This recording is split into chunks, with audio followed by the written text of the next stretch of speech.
আমি তো ওই স্পেনের ফুটবলারকে সেলুট দিই, যাকে মুসলমান বলে ব্যঙ্গ করার পরে মাঠের ভিতরে চিৎকার দিয়া বলছে আমি মুসলমান বিদায় গৌরব বোধ করি। ওকে তো সেলুট দেওয়া উচিত। আমার যুবকদের ভিতরে তো গৌরব নাই। ওর ভিতরে যদি গৌরব থাকতো যে আমি কার উম্মত চিনিস,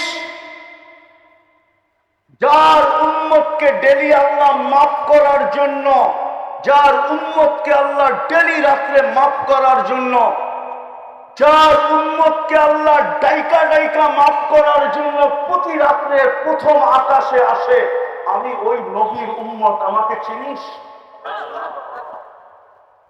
এখন কিন্তু আমাদেরকে ডাকতেছে আল্লাহ। আফসোস তো আমার এখানেই, আমার জাতিকে আমি বুঝাইতে পারি না যে কমসে কম সারাদিন এই সদরঘাট, এই কোতোয়ালি, এই সূত্রাপুরের মানুষগুলা সারাদিন ব্যস্ততার কারণে সারাদিন 5 বার আল্লাহর ডাক শোনা সত্ত্বেও, ফজর থেকে ডাক শুরু হয়, জোহরে, আসরে, মাগরিবে, এশায় আইসা শেষ হয়, 5 বার ডাকা সত্ত্বেও আমি আল্লাহর কাছে আসতে পারি না। আমার কোনো আফসোস ছিল না যদি ঘুমানোর সময় আমার জাতি 2টা হাত উঠায় ঘুমাইত,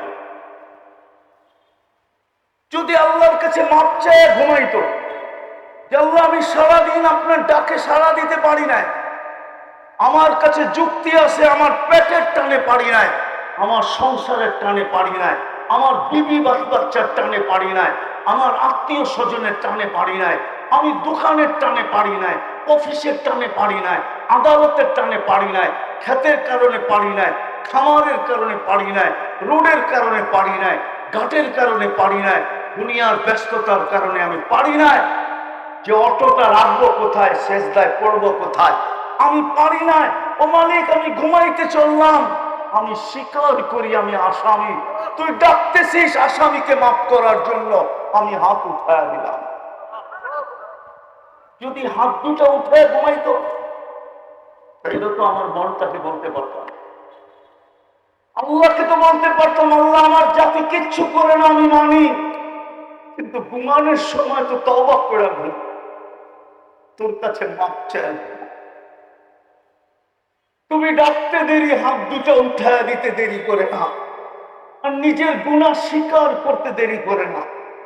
আপনি বলেন যদি আমি প্রতিদিন করি এটা কি মানা হবে?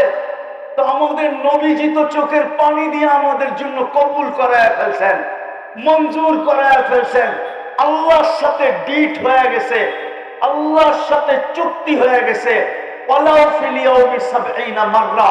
আপনার উম্মত যদি ডেলি 70 বারও করে তারপরও আমি গুনাহ মাফ করে দেব। তো মুহাম্মদুর রাসূলুল্লাহ ডিট করে গেছেন, বলছে বন্ধু আপনার উম্মতের জন্য যদি মাফ না করি তাইলে আরেকটা প্রতিফলিত হবে না। আমি অঙ্গীকার করছি লা ইউখজিকা ফি উম্মতিক, আপনার উম্মতের ব্যাপারে আমি আপনাকে লজ্জিত করব না। সাউফা ইউতিকা রাব্বুকা ফাতারদা, আপনাকে দিতে দিতে আমি খুশি করে ছাড়বো। আপনাকে আমি অঙ্গীকার দিছি সাউতোতা, আপনি চাইতে চাইতে ক্লান্ত হতে পারেন কিন্তু আমি দিতে দিতে ক্লান্ত হব না। সাফি তুসাফা, আপনি সুপারিশ করতে করতে ক্লান্ত হতে পারেন কিন্তু আমি মঞ্জুর করতে করতে ক্লান্ত হব না। এগুলা সব আপনার সাথে অঙ্গীকার, যদি মাফ না করি একটাও প্রতিফলিত হবে না। এই জন্য আমি প্রতিদিন ডাকতে থাকি, দুনিয়াওয়ালারা আসামিকে খুঁজতে থাকে। আমরা এখানে বসে বয়ান করতেছি, সরকারি ফেরেশতা এখানেও আছে। সরকারি ফেরেশতা চিনেন? হুজুররা মনে হয় চিনে না সরকারি ফেরেশতা, ঠিক না? সরকারি কেরামান কাতিমিন এইখানেও আছে। মুফতি সাহেব কি বলে? কোন রাষ্ট্রের বিরুদ্ধে তো বলে না, আমাদের বিরুদ্ধে তো বলে না। আমার খেয়ালে অনেক কাম আছে, এগুলো আমার কাজ না, এটির জন্য অনেক লোক আছে, এটা আমার কাজ না। ঠিক কেরামান কাতিবিন, আল্লাহরও ফেরেশতা আছে কাজে, ঠিক না? না নাই? আছে না নাই? দুনিয়াওয়ালা শাস্তি দেওয়ার জন্য আসামিকে খুঁজতে থাকে, আর আল্লাহ মাফ করার জন্য ডেলি রাত্রে আল্লাহর আদালতের মুজরিমকে ডাকতে থাকে।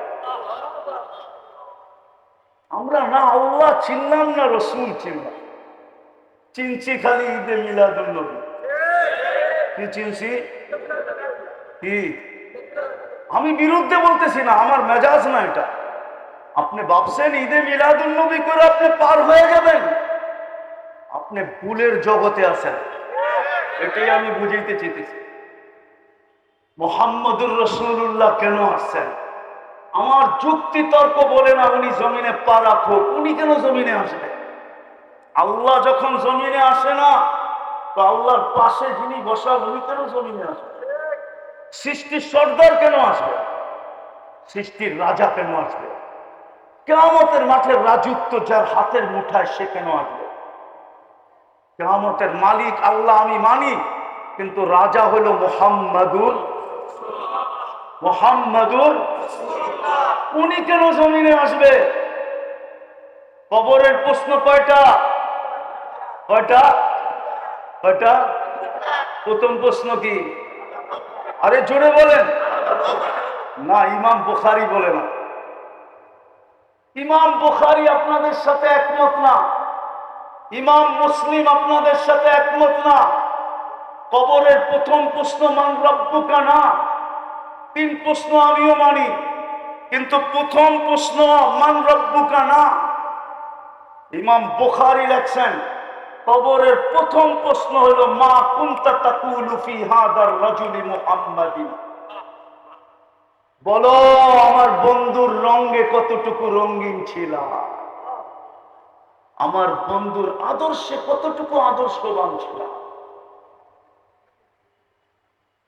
কতটুকু আমার বন্ধুর রঙে রঙিন ছিল।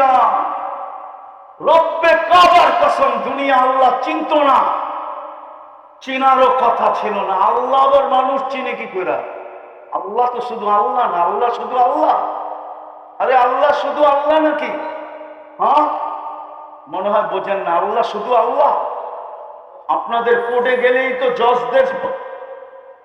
জজদের কামরার সামনে লেখা থাকে পরিচয়, উনি কত নম্বর আদালতের জজ এবং কতটুকু পদস্থ জজ, লেখা থাকে না? না থাকে? হ্যাঁ, অত যাই নাও কইবার চায় না।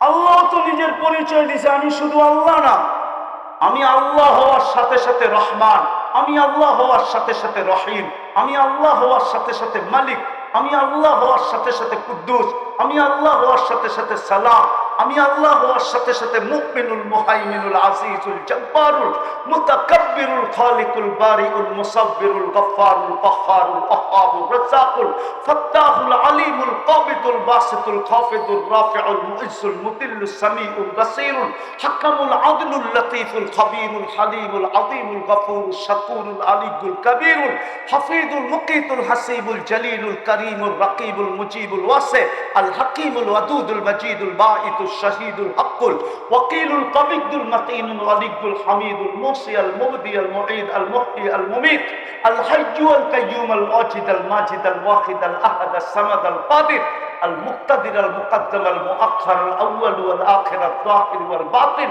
الوالي المتوالي البر التواب المنتقم العفو الرؤوف مالك الملك ذا الجلال والإكرام المقسط والجامع والغني والمغني المانع الضار النافع النور الهادي البديع والباقي الوارث والرشيد الصبور আমি আল্লাহ হওয়ার সাথে সাথে 99 পদের মালিক।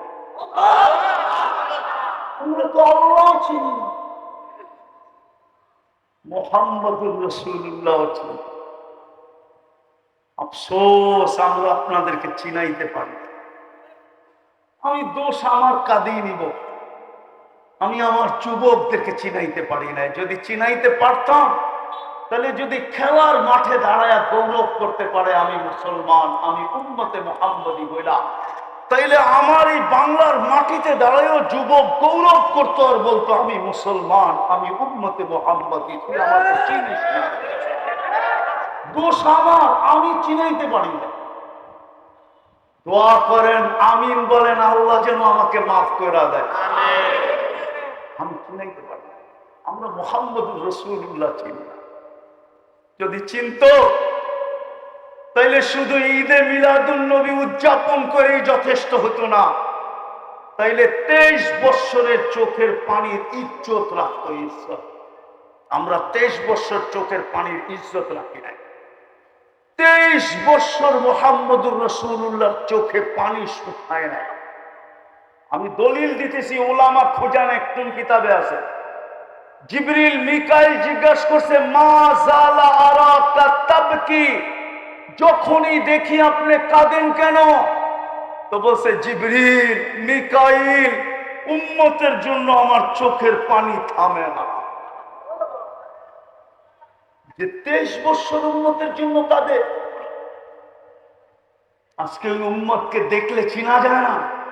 ওকে জিজ্ঞাসা করতে হয়, ইউ আর মুসলিম, তুমি কি মুসলমান? ওই উম্মতকে দেখলে চিনা যায় না। ওই উম্মত নবীর সুন্নতকে টিটকারি করে, নবীর সুন্নতকে নিয়ে মজাক উড়ায়, নবীর সুন্নতের বিরুদ্ধে কথা বলে। হায় হায়, শুধু এইখানেই শেষ না, যে আরো সে যায় আমাদেরকে বলেন।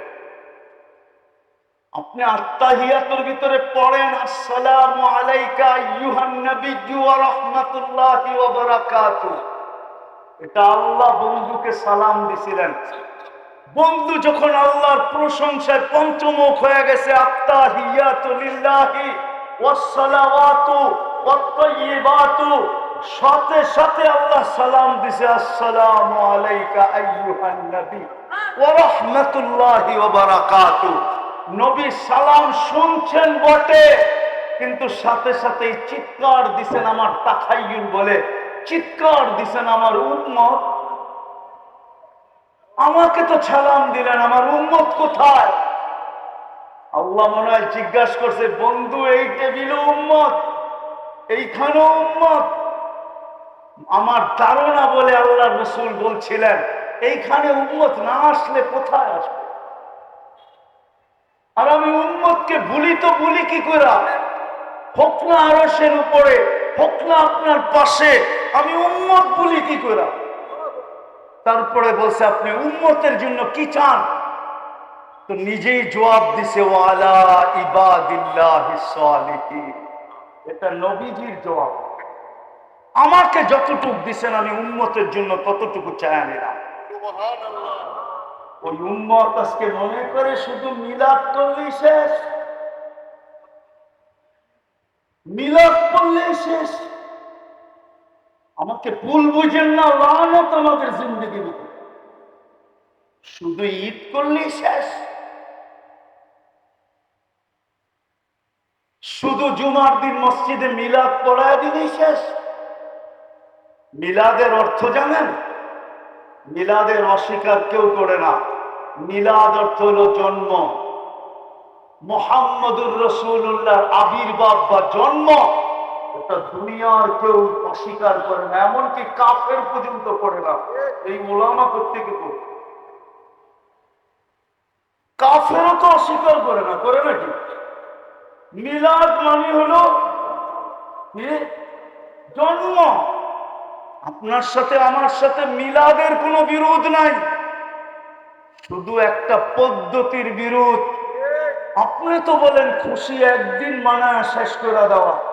আরে খুশি তো তুই 24 ঘন্টা মানাবি যে আমি উম্মতে মুহাম্মদ। 365 দিন তুই খুশিতে নাচতে থাকবি, যাকেই দেখবি তাকেই বলবি চিনিস। হায় হায়, সামান্য চামচ হয়ে যদি মাটি দিয়া না হাঁটে, আমি বুঝানোর জন্য বলতেছি, কাউকে ক্রিটিসাইজ করার জন্য না। আমরা এই দেশে জন্ম তো, আর এই দেশেই আমরা ট্যাক্স দেই। হ্যাঁ, আবার মনে করেন না হুজুর দিকে ট্যাক্স দেয় না, না না, ট্যাক্স দেই। আমরা এই দেশেই জন্ম তো, আর এই দেশেই ট্যাক্স দেই। সামান্য একটা পদস্থ মানুষের অধীন নৈকট্যবান হইলে, কাছের লোক হইলে আর জমিন দিয়ে হাঁটতে চায় না। আমি তো উম্মতে মুহাম্মদী, আমি কেন জমিন দিয়ে হাঁটবো? আমি তো আকাশ দিয়ে হাঁটবো। আমারও তো গৌরব আছে যে আরো সে যা ভুলে যায়। যিনি দুনিয়া, আপনাদের ভিতরে দিল আছে কিনা আমি দেখতে চাই। যিনি দুনিয়ার থেকে বিদায় নেওয়ার সময় 9টা পরিবার রেখে যেতেছেন। হাসান হুসাইন ক্ষুধার্ত, আলী ফাতেমা ক্ষুধার্ত। ঘরে এতটুকু তেল নাই যে বাতি জ্বালানো যায়। যদি থাকতো তাহলে আম্মা জান আয়েশা রাদিয়াল্লাহু তাআলা আনহা মিথ্যা বলতেছেন না, যে এতটুকু তেলও যদি থাকতো তাহলে খিদা নিবারণের জন্য পান করে আনিতাম। যেই নবী দুনিয়ার থেকে ক্ষুধার্ত যাইতেছেন, কিন্তু চোখে পানি। জিবরিল ভাবছিল পরিবারের জন্য, হয়তোবা হাসানের জন্য, হয়তোবা হুসাইনের জন্য, হয়তোবা আলীর জন্য, হয়তোবা ফাতেমার জন্য। জিজ্ঞাসা করছে এখন কাঁদেন কেন?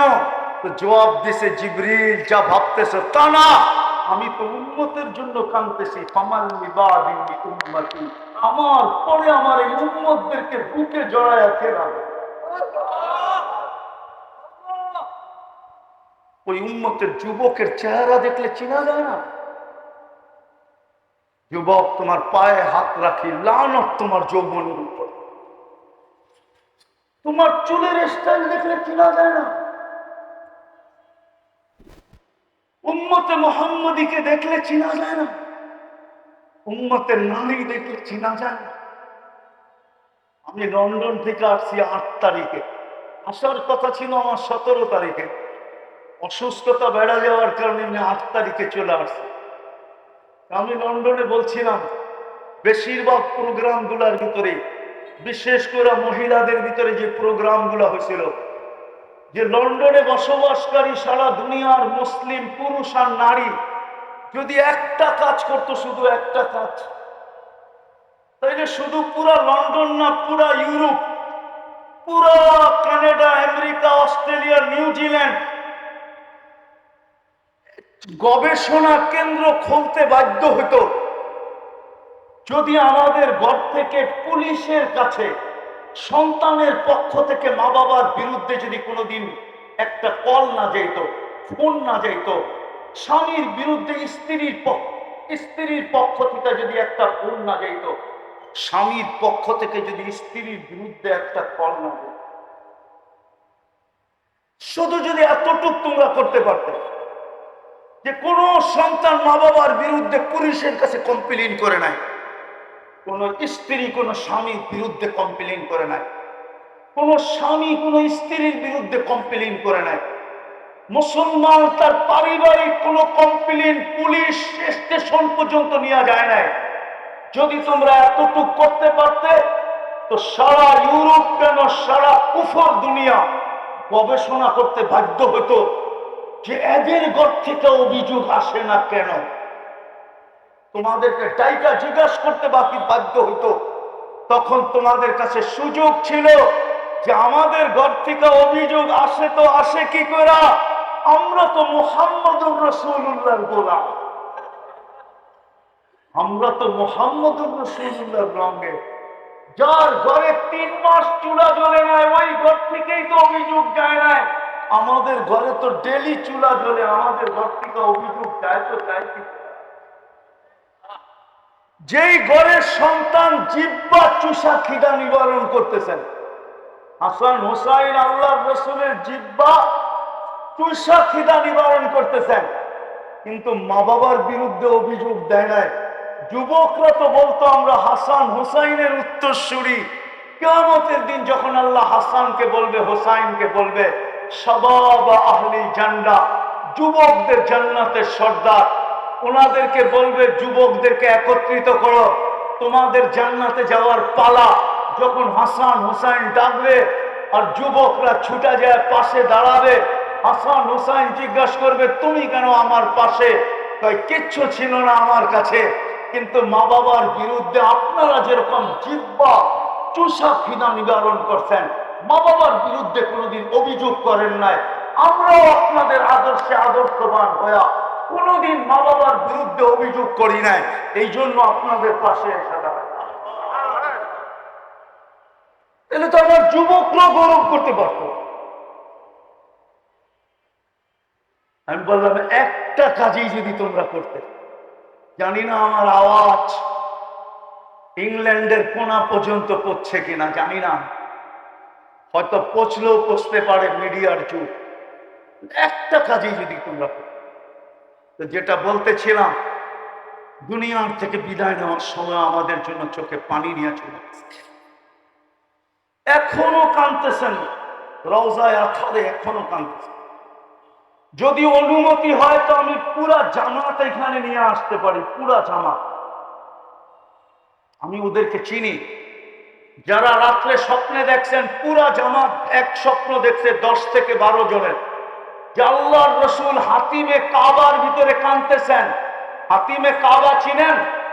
দেওয়াল উঁচা করা একটা জায়গা আছে, ওটার ভিতরটাকে বলে হাতিমে কাবা। ওটার ভিতরে সেজদায় কাঁদতেছেন। জিজ্ঞাসা করছেন, ইয়া রাসূলুল্লাহ কাঁদেন কেন? তো বলছে, আমি বাংলাদেশের সাদা সিধা উম্মতের জন্য কাঁদি, সরল সহজ উম্মতের জন্য কাঁদি। এই জন্য তো আমি জোর দিয়া বলি, আমার জাতি বড় সরল, বড় সহজ। হাওয়া দেখতে দেরি, পাল তুলতে দেরি করে। কি হাওয়া যেদিকেই দেখে পাল ওই দিকেই তোলে। নইলে বাংলাদেশে জশ্নে জুলুস হবে কেন? জশ্নে জুলুস তো বাংলাদেশের আইটেম না। ওলামা বলুক এটা বাংলাদেশের আইটেম নাকি লোকাল আইটেম? এটা তো ইম্পোর্টেড আইটেম। কি ইম্পোর্ট করা হয়েছে? এটাকে কি করা হয়েছে?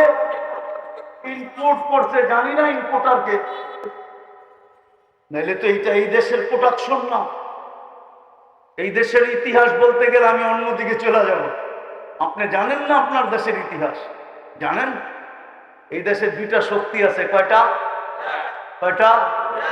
একটা বাহ্যিক শক্তি আর একটা আধ্যাত্মিক শক্তি, যেটা এটার মাটির ভিতরে লুকানো আছে। কোথায়? কত? 1400 বৎসর ধরে মাটির নিচে লুকানো আছে, আরো বেশি হবে। আপনি বাংলার মাটির ইতিহাস জানেন না? এর যে একটা আধ্যাত্মিক শক্তি আছে এই মাটির নিচে লুকানো। বলবো, আল্লাহর রাসূল হিজরত করেন না মক্কায়, তখন 3 সাহাবী এই জমিনে চলে আসছেন। 4 সাহাবী, আবু ওয়াক্কাস, ওহাব ইবনে মালিক, কাসিম ইবনে হুযায়ফা, উরওয়া ইবনে সাসা, 2 জন এইখান থেকে চীনে গেছেন। আবু ওয়াক্কাস গোয়ানজুতে, ওহাব ইবনে মালিক মঙ্গোলিয়ার বর্ডারে। 2 সাহাবী ইতিহাসবিদরা বলে এই জমিনের ভিতরে এখনো ঘুমানো আছে। কাসিম ইবনে হুযায়ফা, উরওয়া ইবনে সাসা। এই জন্য বাংলার মাটির একটা ইতিহাস আছে। এটা নিয়ে যদি কেউ বেশি খেলতে চায় তো তখন এই মাটি চায় ওকে রান আউট করতে। যদি রান আউট না হয় তাহলে এই মাটি চায় ওকে ক্যাচ আউট করতে। যদি ক্যাচ আউট হতে না চায় তো এই মাটি ওকে বোল্ড আউট করে। আর যদি বোল্ড আউট হতে না চায় তো এই মাটি ওকে ছক্কা মাইরা বাউন্ডারির বাহিরে। এটা এই মাটির আধ্যাত্মিক শক্তি। কি কি মাটি প্রথম দেখে কি করতে? রান আউট করতে, তারপরে বোল্ড আউট করতে, তারপরে ক্যাচ আউট করতে। যদি তিনটাই না হয় তখন একবারে ছক্কা, একবারে। এটাই মাটির আধ্যাত্মিক শক্তি। আপনি বাংলা সন কত? 1400, আরে কন্যা কত? 1438 দুর্বি 1433। আরবি হইল 1400, হিজরি হইল 1448। বাংলা বহুত পুরানো জমানা, নবীজির জমানার কাছাকাছি বাংলা।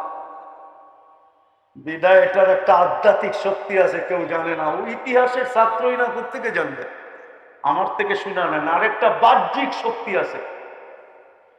এই জন্য বাংলাদেশটা নড়ে চড়ে পড়ে, নড়ে চড়ে, শতবার ভূমিকম্প আসছে, কোনোদিন বিপর্যয় ঘটে না, ঠিক না? এই মাটিকে 7.8 পর্যন্ত ধাক্কা দিয়া দেখছে, ঠিক না? আল্লাহ বলে এটা নড়বে চড়বে পড়বে না, কেননা বাহ্যিক এক শক্তি দিয়ে আমি এটাকে গঠন করছি। পাও বাড়াইতে দেরি, মসজিদ পাইতে দেরি হয়। 40,000-এর উপরে হেফজোখানা। কত? আরে জানেন, 40,000-এর উপরে হেফজোখানা। এই ভিক্টোরিয়া পার্কের হেফজোখানার ছেলেরা সুবে সাদেক হওয়ার 1 ঘন্টা আগে উঠে সর্বপ্রথম কোতোয়ালিকে, এবং কোতোয়ালিতে যতগুলো হেফজোখানা আছে ছেলেরা সুবে সাদেক হওয়ার 1 ঘন্টা পূর্বে উঠে সর্বপ্রথম এই থানাটাকে আধ্যাত্মিক সুরক্ষার চাদর দিয়া ডাকে, তারপরে আল্লাহর কালাম পড়তে বসে। নড়বে তো নড়বে, চড়বে তো চড়বে, পড়বে তো পড়বে কি করে? এটা তো চাদর দিয়া ঢাকা। শুধু এখানেই শেষ না, 40,000-এর দোকানে, এর চেয়ে বেশি মাদ্রাসা, লক্ষ লক্ষ ওলামায়ে কেরাম। আপনার সিসি ক্যামেরা তো রাস্তায় কাজ করে, ওলামাদের ঘরের ভিতরে কাজ করে না। যদি করত তাহলে দেখতেন রাত্রে ওলামারা মুসল্লায় পড়া এই কথা বলতে বলতে চিৎকার কিভাবে দেয়, किसी को खाने में मजा, किसी को सोने में, हमें मजा आता है तेरे आगे रोने का। किसी को मजा आता है सोने में, किसी को खाने में, हमें मजा आता है वो मालिक तेरे आगे रोने का। বিছনায় পড়া পড়া চোখের পানি ঝরাইতেছে। আর আমি দ্বিতীয় প্রমাণ দিতেছি। এই জন্য বাংলাদেশে বেশি মাত্রার ভূমিকম্প যখনই আসছে, 6-এর উপরে ভূমিকম্প যখনই আসে, 6 থেকে নিয়ে 6-এর উপরে একটাও দিনের বেলায় আসে না, সব শেষ রাত্রে আসছে। চলেন আপনার সাথে আমি চ্যালেঞ্জ করলাম। আল্লাহ বলে যা, আমার বাধা নাই, কিন্তু সুরক্ষার চাদর দিয়া ঢাকা যাক, তারপরে যাবি। দেওয়ালে বল মারলে যেরকম নিজের দিকে ফিরে আসে, অথবা ডাইনে চলে যায়, বামে চলে যায়, দেওয়ালকে ভেদ করা যায় না। আল্লাহ ভূমিকম্প বলতেছে যা, একটু হেলায় আয়, কিন্তু ভেদ করতে পারবি না, হয়তো ডাইনে যাবি, নাইলে বামে যাবি, নাইলে পিছিয়ে ফিরা চলে। এই জন্যই তো ডাইনে বিপর্যয় হয়, বামে বিপর্যয় হয়। আলহামদুলিল্লাহ আমাদের দেশে হয় নাই, আর কোনদিন কোনদিন হবেও। সত্য তো মানে করেন আপনারা থাকতে ভূমিকম্প হয় কি করে? এত মাদ্রাসা, এত মসজিদ, এত ওলামা, এত আল্লাহওয়ালা। চলেন, আল্লাহ রসুল এখনো কাঁদতেছেন, কবর থেকেও কাঁদতে কাঁদতে উঠবে। কসম, আমি দেখি না, আবুল সামরকান্দি রহমতুল্লাহ আলাইহি লেখছেন, কাঁদতে কাঁদতে উঠবেন। জিবরিল যখন মাকামে মাহমুদে নিয়ে যাওয়ার জন্য পর মারবে আর বলবে কুম ইয়া হাবিবুর রহমান ইতি মাকাম মাহমুদ, আল্লাহর হাবিব ওঠেন, চলেন মাকামে মাহমুদে।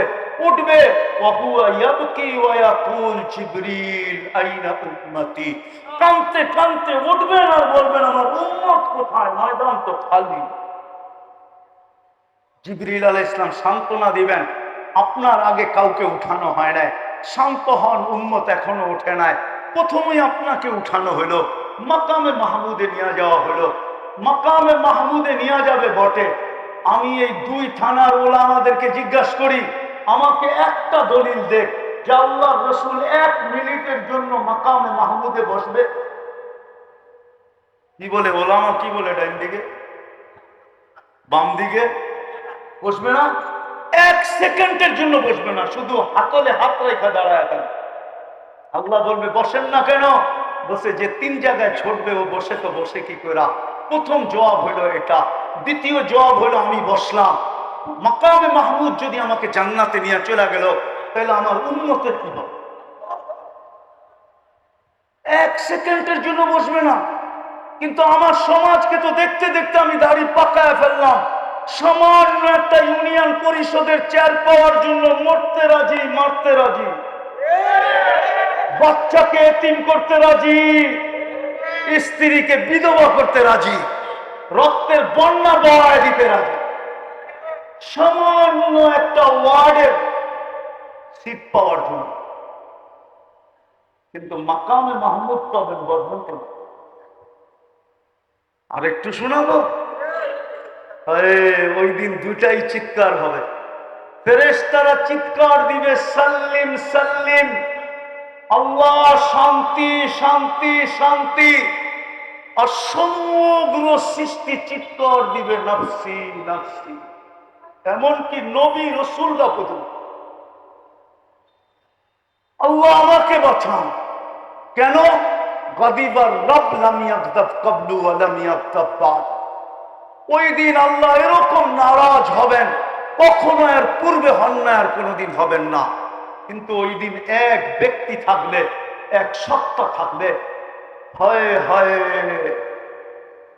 মুহাম্মদুর রাসূলুল্লাহ শুধু থাকবেন, যিনি চিৎকার দিবে, রব্বি উম্মতি উম্মতি উম্মতি। তিনি উম্মতি বলে চিৎকার দিবেন।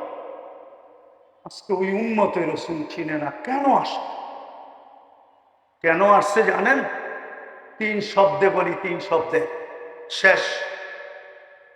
আমরা কি মানুষ না? মানুষ না? হ্যাঁ, জন্মসূত্রে আমরা কি? আরে জোরে বলেন। আপনি যদি মানুষ হিসাবে আল্লাহর কাছে ফিরতে চান, তাহলে মুহাম্মদুর রাসূলুল্লাহ ছাড়া বিকল্প কোনো রাস্তা নেই। মুহাম্মদুর রাসূলুল্লাহ ছাড়া আপনি সামাজিক মানুষ হতে পারেন, আইডি কার্ডে মানুষ হতে পারেন, পাসপোর্টে মানুষ হতে পারেন, দলিল দক্ষিণায় মানুষ হতে পারেন, দুনিয়ার সমাজে মানুষ হতে পারেন, সর্ব জায়গায় আপনি স্লোগান দিতে পারেন আমি মানুষ। কিন্তু মুহাম্মদুর রাসূলুল্লাহ ছাড়া আপনি আল্লাহর কাছে মানুষ হিসাবে জন্ম নিতে পারেন, কিন্তু মানুষ হিসাবে যেতে পারেন। যদি যাইতে পারতাম, তাহলে আল্লাহ মানুষকে কোনোদিন আনআম বলতেন না, উলাইকা কাল আনআম। মানুষগুলাকে বলছে এগুলা জানোয়ার। হায় হায়, ওই মানুষটাকে জানোয়ার বললেন যেটাকে কুদরতি হাত দিয়ে বানাইলেন, যেটাকে শ্রেষ্ঠত্বের মুকুট পরাইয়া দিলেন। আগে যাইতেছি না, লম্বা হয়ে যাবে। যদি মানুষ, আমি মানুষ স্বীকার করি, স্লোগান দিই আমি সৃষ্টির সেরা মানুষ। আপনি যদি মানুষ হিসাবে যেতে চান, তাহলে মুহাম্মদুর রাসূলুল্লাহর আদর্শ ছাড়া আপনি মানুষ হতে পারবেন। কবরে যাব, কবরে মানুষ হিসাবে দিবে, কিন্তু ফেরেশতা আসার পরে দেখবে আমি মানুষ না। আল্লাহ যেটা বলছে ওইটাই। আমি লিখি নাই, জালালউদ্দিন সুয়ুতি রহমতুল্লাহ আলাইহি লিখছেন, ফেরেশতার প্রশ্ন উত্তরের প্রয়োজন হবে না। এই জন্যই লাশ কবরে দেওয়ার পরে বলে, মাথার গিরাটা খুলা দিও, মাথার বানটা খুলা দিও। কেন বলে? হুজুরদের কাছে প্রশ্ন, কেন বলে? কি আপনারা মাথার বানটা খুলা দেন না? কেন? মুনকার নাকির আইসা প্রথমেই চেহারাটা উঠায়া দেখবে। মানুষ যদি হয়তো মানুষই থাকবে, আর যদি মানুষ না হইলো তো বিকৃত হয়ে যাবে। আমি বলি না, জালালউদ্দিন সুয়ুতি রহমতুল্লাহ আলাইহি লেখেন, ফেরেশতার চেহারা দেখে চিৎকার দিবে আর বলবে তোর প্রশ্ন উত্তরের প্রয়োজন নাই, তোর জন্য দাড়ি পাল্লার প্রয়োজন নাই, ফালা নুকিমু লাহু ইয়াউমাল কিয়ামাতি ওয়াজনা। তোর জন্য প্রয়োজন নাই প্রশ্ন উত্তরের। ফি নারি জাহান্নাম খালিদিনা ফিহা উলাইকা হুম শাররুল বারিয়া। শুধু একটা সাইনবোর্ড লাগায় চলে যাবে, আলাইহি ইস্তা আলাইহি মুত্তা আলাইহি তুবআতু ইয়াউমাল কিয়ামা। এই তিনটা শব্দ লেখা একটা প্লে কার্ড বুকের উপরে লেখা চলে যাবে, এটার উপরে তোর বউ, এটা অবস্থায় তুই থাকবি, কিয়ামতের দিন এই অবস্থায় তুই উঠবি। দ্বিতীয়, আপনি আর আমি মুসলমানের ঘরে জন্ম, ঠিক না? যদি মুসলমান হিসাবে চাইতে চাই তাহলে মুহাম্মদুর রাসূলুল্লাহ ছাড়া কোনো বিকল্প রাস্তা নেই, আদর্শ ছাড়া। বলবেন কোথায় লেখা আছে? যদি মুহাম্মদুর রাসূলুল্লাহ মুসলমান জন্ম নিলেই যদি মুসলমানের ঘরে মুসলমান হতো, তাহলে আল্লাহ মুসলমানকে কেন বলতেন ওয়ালা তামুতুন্না ইল্লা ওয়া আনতুম মুসলিমুন? এটা তো আল্লাহ মুসলমানকে বলছেন, ঠিক না? ইয়া আইয়ুহাল্লাযীনা আমানুত্তাকুল্লাহ হাক্কা তুকাতিহ ওয়ালা তামুতুন্না ইল্লা ওয়া আনতুম মুসলিমুন। আল্লাহ তো মুসলমানকে বলতেছে মুসলমান শেষ। আপনাকে উম্মতে মুহাম্মদী হিসাবে জন্ম দিয়েছেন। কালকে যদি চান যে কবরে যাই, আর আমাকে যখন প্রশ্ন করবে মা কুনতা তাকুলু ফি হাদার রাজুল, মুহাম্মদুর রাসূলুল্লাহ রঙে কতটুকু রঙিন, তো আমিও যেন মুসা আলাইহিস সালামের মতো ওরে বলাইতে পারি আর লম্বা তকরির ওরে শোনাইতে পারি। মুসা আলাইহিস সালামকে আল্লাহ জিজ্ঞাসা করছে ডাইনাতে কি, ওমা তিলকা বিয়ামিনিকা ইয়া মুসা, বললেই পারতো লাঠি, বললেই পারতো। মুসা আলাইহিস সালাম ভাবতেছে সুযোগ পাইছি, আর যদি না পাই কথা লম্বা বানায় দিই, যত বেশি বলতে পারি ততই তো মজা, ঠিক না? কথা কার সাথে? সুযোগ পাইছি, আর যদি তুমি লম্বা শুরু করে দিচ্ছে হাদা আসায়া আতাওয়াক্কাউ আলাইহা ওয়া আখুশু বিহা আলা গানামি ওয়া লিয়া ফিহা মাআরিব উখরা। মাআরিব আল্লাহ তো উখরা বলছে, কিন্তু উনি উখরারে কত লম্বা করছে এটা তো আল্লাহই জানে, ঠিক না? কি বলেন? সত্য তো?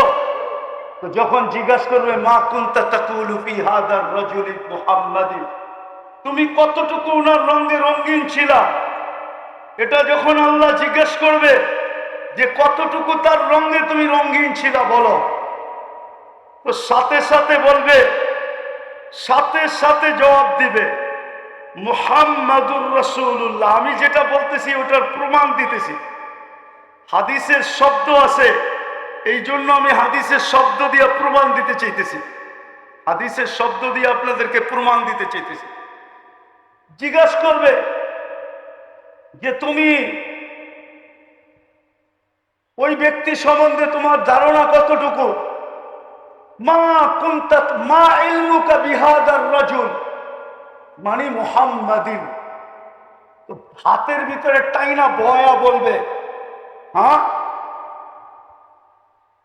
বলবে, দাঁড়ায়া বলবে যা ওনার ব্যাপারে আমাকে জিজ্ঞেস করতেছ, তখন বলবে জানা বিল বাইয়িনাতি, চিৎকার দিয়া বলবে মুহাম্মাদুর, তারপরে বলবে জানা বিল বাইয়িনা আজাবনা ওয়া আমান্না ওয়াত্তাবা'না। লম্বা, মনে হয় মুনকার নাকির রে বসে বলবে বহ তোর আগে চিনাই উনিকে। এই এক একটা শব্দ দিয়ে এক এক মাস ওয়াজ করা যায়, এক এক মাস। কি কয়টা শব্দ বলবে? মুহাম্মাদুর রাসূলুল্লাহ বলবে প্রথম, তারপরে বলবে জানা বিল বাইয়িনাত। এটাই বইলা কি শেষ করবে না? বাইয়িনাত দুই চারটা দেখাইব না? কি কয় হুজুররা, দেখাবে না? দেখাবে না। ওয়াল হুদা, হেদায়েত নিয়ে আসছেন, কেমন হেদায়েত এটাও তো দেখাবে, ঠিক না? আজাব না, আমরা ডাকে সাড়া দিছি, আমান্না ঈমান আনছি, ওয়াত্তাবা'না আমরা ওনাকে মানার মতো মানছি। কি জিজ্ঞাসা করো?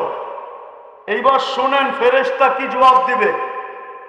ফেরেশতা বলবে নাম সালেহা, আমার তাখাইয়ুল বলে, তাখাইয়ুল, তাখাইয়ুল বুঝেন তো, আমার মনের ধারণা বলে। ফেরেশতারা বলবে ছাইরা দে মা কান্দা বাঁচি, আরো তো আসতেছে, ওগুলো জিজ্ঞাসা করতে হইব। তুই যে লম্বা প্রশ্ন উত্তর শুরু করছো তকরির, তাহলে বাকিগুলাকে কখন জিজ্ঞাসা করবো? জলদি ছেড়া দে, আমরা অন্যগুলার কাছে যেতে হবে। তখনই চিৎকার দিয়া বলবেন নাম সালিহা। ইমাম বুখারী।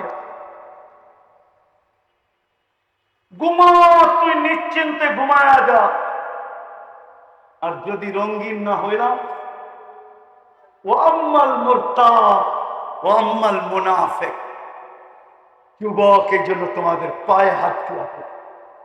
যদি উম্মত হিসাবে কালকে দাঁড়াইতে চাই, হাউজে কাউসার পান করতে চাই, আমি গেলে যেন সুকান সুকান না বলে, দূর হয়ে যাও দূর হয়ে যাও না বলে, আমি গেলে যেন ডাইকা ডাইকা নিজের হাতে গ্লাস নিয়া আবু বকর রাদিয়াল্লাহু তাআলা আনহু ঘোড়া দিবে, উমর রাদিয়াল্লাহু তাআলা আনহু আল্লাহর রাসূলের হাতে উঠায়া দিবে, আল্লাহর রাসূল আমাদের ঠোঁটে লাগায়া পান করায়। আর হাউজে কাউসার যা ঠোঁটে লাগবে, আমি ইসলামে লেখা দিব সে জান্নাতি জান্নাতি জান্নাতি জান্নাতি। যার ঠোঁটে হাউজে কাউসার লাগছে ওকে দুচোখ ধারণ করার ক্ষমতাই রাখে, যেন কালকে সুরকান সুরকান লিমান গাইয়া বাদি না বলে, কাল কিয়ামতের দিন আল্লাহ রাসূল আমাদের বিরুদ্ধে না থাকে। রব্বি ইন্না কওমি ইত্তাখাযু হাযাল কুরআন মাহজুরা। চিৎকার দিয়ে যদি না বলে আর আমার দাঁড়িয়ে দাঁড়ে নাই। যেমন এক হাদিস আমার মনে উঠলো অনেকদিন পরে, আল্লাহর রাসূলের এক হাদিসের শেষ অংশ আছে, শুনো, কান খুইলা শুনো। আনতুম বুরাআউ মিন্নী ওয়া আনা বারীকুম মিনকুম।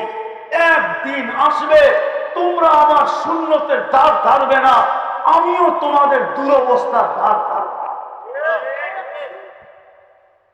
এক সময় ছিল মদিনা মুনাব্বারায় দোয়া করতে দেরি, কবুল হতে দেরি হতো না।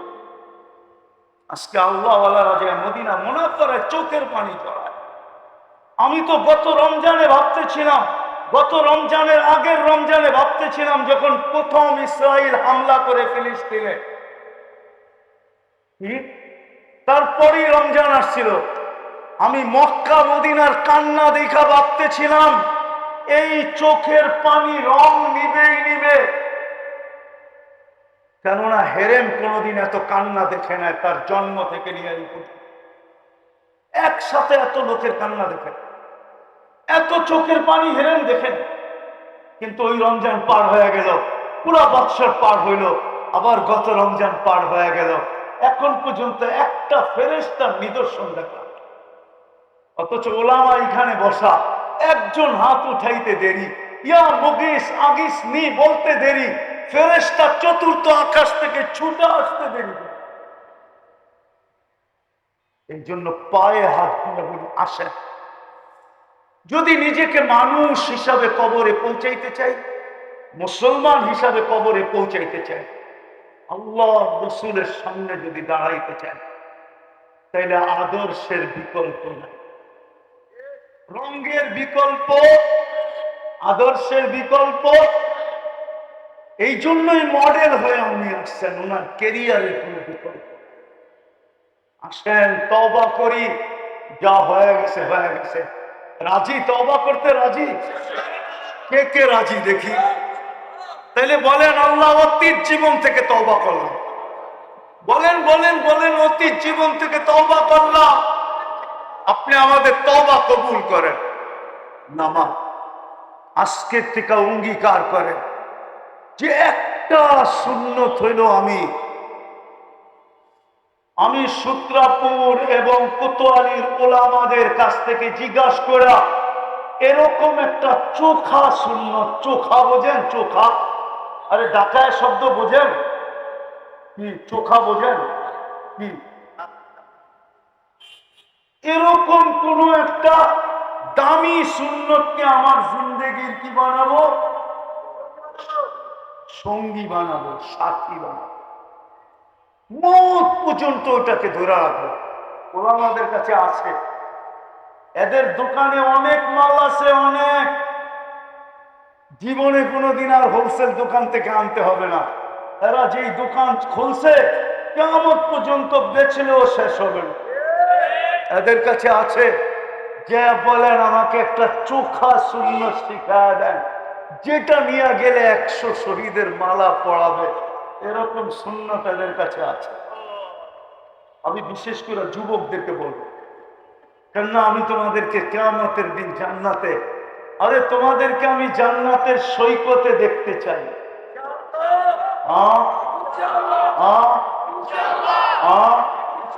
জান্নাতের সৈকতে জান্নাত খোলার সময় আবার কোনদিন যদি আবার দেখা হয়, তাহলে ইনশাআল্লাহ বলবো, আল্লাহ আমাদের সবাইকে আমল করার তৌফিক দান করেন।